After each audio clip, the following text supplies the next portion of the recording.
What's up, everybody? Ghost is here. I have swiped the CFMOTO 450 SS from Chase on Two Wheels.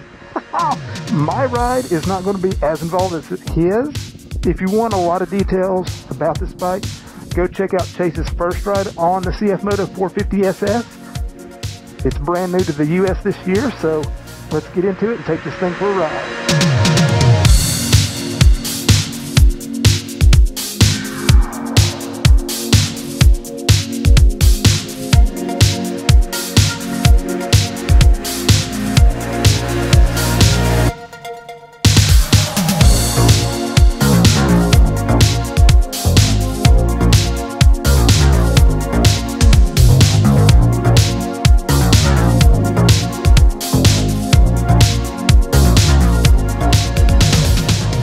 So this is a sport bike, clip-on.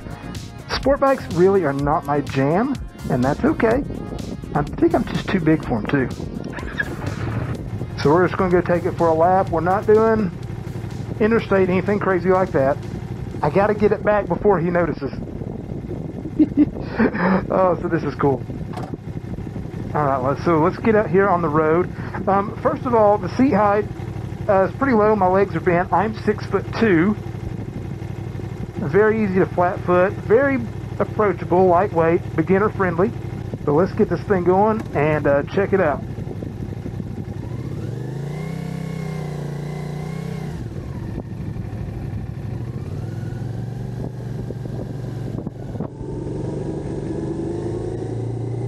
The clutch engagement is like way out there. I have to get used to that. Very different from bike to bike.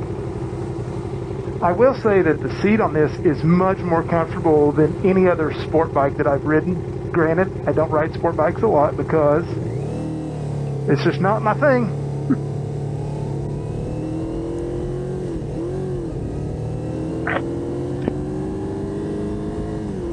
It's got really good get up and go. I can see the appeal of this as a beginner-friendly bike. Very easy to handle, lightweight, and a good engine that you can grow into a little bit. You're not going to outgrow it very fast. When I started riding, I started on a 2013 Honda CBR 250. That is a single cylinder. It then evolved in CBR 300 that we have today. But I outgrew that bike so fast. When I started riding, I thought, oh, you got to get a 250 or 300. It's beginner friendly, you know, you don't want anything too big. Because of my size, I could have gone bigger. I think a 450 like this might have been a great little machine if it was around at that time. Test out the brakes here.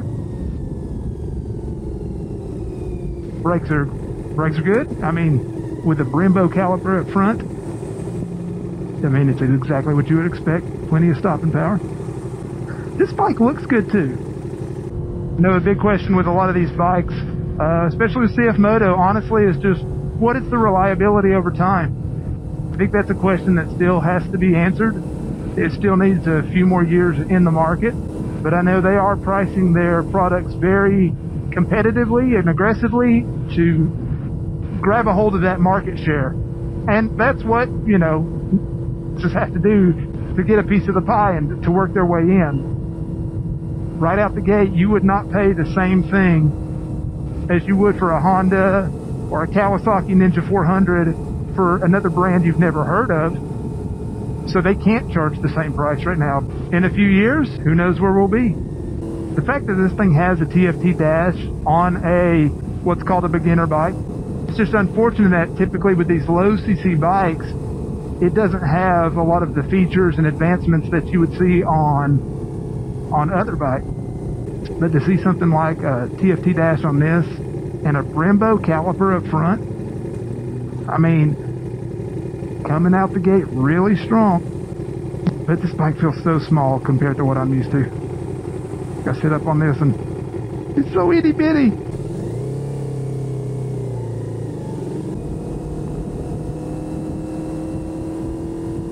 Pretty nimble as well.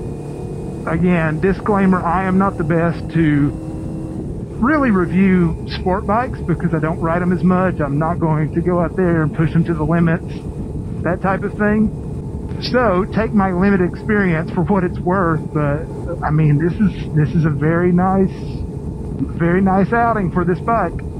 And once again, I'll refer you to Chase's video. Did a stat comparison with the Ninja 400. That would probably be its closest competitor. You probably could look at the Honda CBR 500R as well.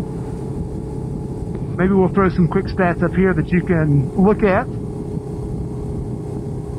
But he brought up a good point that while the stats on paper or online, because we're digital, those are important. However, the feel of the bike, the handling of the bike is really what's important for seeing if it's something that works for you.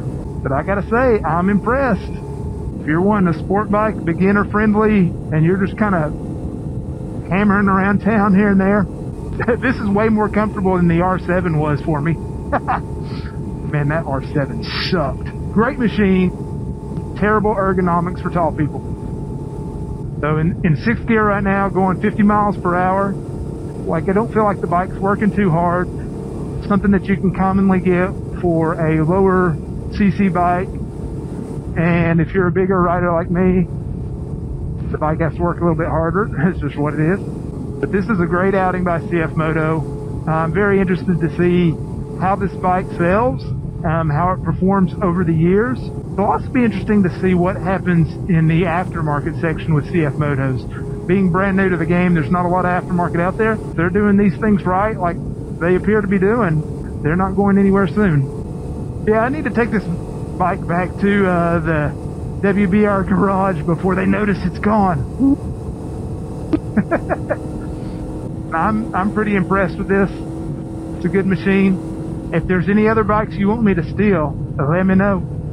I don't know that I can. It's kind of hard for me to get up here sometimes. Also, check out Chase on Two Wheels review of this bike. Full transparency, he did let me take it out for a spin. Drop it down in the comments. Where do you think this bike will fall over time? You know, again, we still want to see how it does over time. I know there's a big stigma. I mean, let's call a spade a spade. A lot of people are wondering about a Chinese company versus your Japanese manufacturers. But so far, it looks like they're doing things right. You got to give them the benefit of the doubt out the gate. So keep things civil, but leave a comment. What do you think about this bike? Do you like the looks of it? Would you consider buying this over a Ninja 400? Why or why not? Again, thanks for stopping by. Hit that like button, and I'll see you on the next one. Ride safe, y'all.